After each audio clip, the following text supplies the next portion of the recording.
সমুদ্রের বুকে দাঁড়িয়ে থাকা বিশাল এক কংক্রিটের জঙ্গল। দূর থেকে দেখলে মনে হবে বুঝি যুদ্ধের জন্য তৈরি কোনো রহস্যময় দুর্গ, অথচ সেখানে নেই কোনো সৈনিক, নেই কোনো জনজীবনের চিহ্ন।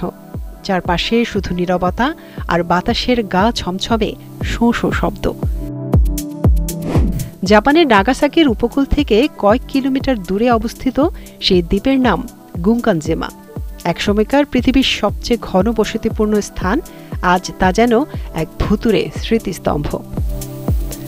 বিশ্বের খুব কম স্থানে আছে যাদের ইতিহাস ও পরিণতি গুঙ্কানজেমার মতো অদ্ভুত। জাপানের নাগাসাকির উপকূলের সামনে অবস্থিত এই ছোট্ট দ্বীপটি দেখতে অনেকটা দুর্গের মতো।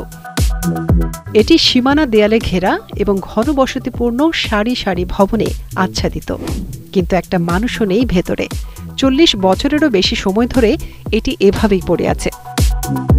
20 শতকের শুরুতে জাপানের মিৎসুবিশি কর্পোরেশন দ্বীপটি কিনে নেয়। তাদের উদ্দেশ্য, এই দ্বীপে প্রচুর কয়লার খনি রয়েছে এবং তারা কয়লা উত্তোলন করবে। পরবর্তী প্রায় 100 বছর ধরে খনিটিতে কাজ চলে। এই বিপুল পরিমাণ কয়লা উত্তোলন জাপানের শিল্প বিপ্লবকে ত্বরান্বিত করেছিল। 1941 সালে 1 বর্গ কিলোমিটারেরও কম আয়তনের এই দ্বীপটি 1 লাখ টন কয়লা উৎপাদন করত। এই খনিতে যারা কাজ করতেন তাদের অনেকেই ছিলেন জোরপূর্বক নিযুক্ত কোরিয়ান শ্রমিক। খনি শ্রমিকদের বসবাসের জন্য 10 তলা ভবনের অ্যাপার্টমেন্ট কমপ্লেক্স গড়ে তোলা হয় এই ছোট্ট পাথুরে দ্বীপের মধ্যে, যা দেখতে এক ধরনের গোলক ধাঁধার মতো লাগে।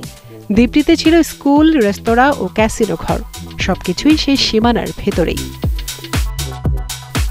ধীরে ধীরে এই দ্বীপটি পরিচিত হয় মিদোরি নাশিশিমা নামে, যার অর্থ সবুজহীন দ্বীপ।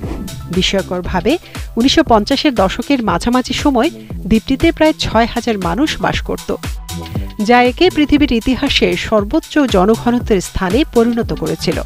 এর কিছুদিন পরই দ্বীপটিতে কয়লার মজুদ ফুরিয়ে যায়। কিন্তু কয়লার মজুদ শেষ হতে না হতেই 1974 সালে মিৎসুবিশি খনি বন্ধ করে দেয়। বাসিন্দারা একে একে দ্বীপ ছেড়ে চলে যান। হঠাৎ করেই থেমে যায় সবকিছু। যে দ্বীপে একসময় জীবন ছিল কোলাহলে ভরপুর, তা এক লহমায় নীরব ও পরিত্যক্ত হয়ে পড়ে। আজ ভেঙে পড়া দালান, জানালা দিয়ে ঢুকে পড়া সমুদ্রের শোঁ শোঁ হাওয়া আর বুনো আগাছায় ঢাকা সেই দ্বীপ হয়ে উঠেছে ইতিহাস আর রহস্যের জীবন্ত জাদুঘর। সাহস থাকলে একদিন ঘুরে আসা যেতেই পারে।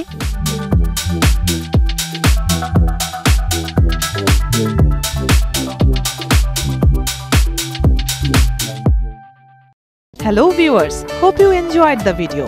আর যদি ভালো লেগে থাকে তো একদম দেরি না করে ভিডিওর নিচে থাকা লাইক বাটন প্রেস করে দিন, শেয়ার করে ছড়িয়ে দিন বন্ধুদের মাঝে। আর হ্যাঁ, যারা এখনো এই চ্যানেলের সাবস্ক্রাইবার হননি, প্লিজ এক্ষুনি সাবস্ক্রাইব করে ফেলুন এবং নিয়মিত নোটিফিকেশন পেতে সাবস্ক্রাইব বাটনের পাশে থাকা বেল বাটনটি প্রেস করে দিন। ভিউয়ার্স, শুধু ইউটিউব নয়, এখন থেকে ইরাবতী চ্যানেল আপনি খুঁজে পাবেন ফেসবুক, টুইটার, লিঙ্কডইনেও। ঝটপট ফেসবুকে ঢুকে লিখে ফেলুন ইরাবতী চ্যানেল আর লাইক বাটনে প্রেস করে হয়ে যান আমাদের ফেসবুক ফলোয়ার। একই নামে ফলো করতে চলে আসুন টুইটারে, কানেক্ট হতে পারেন লিঙ্কডইনেও।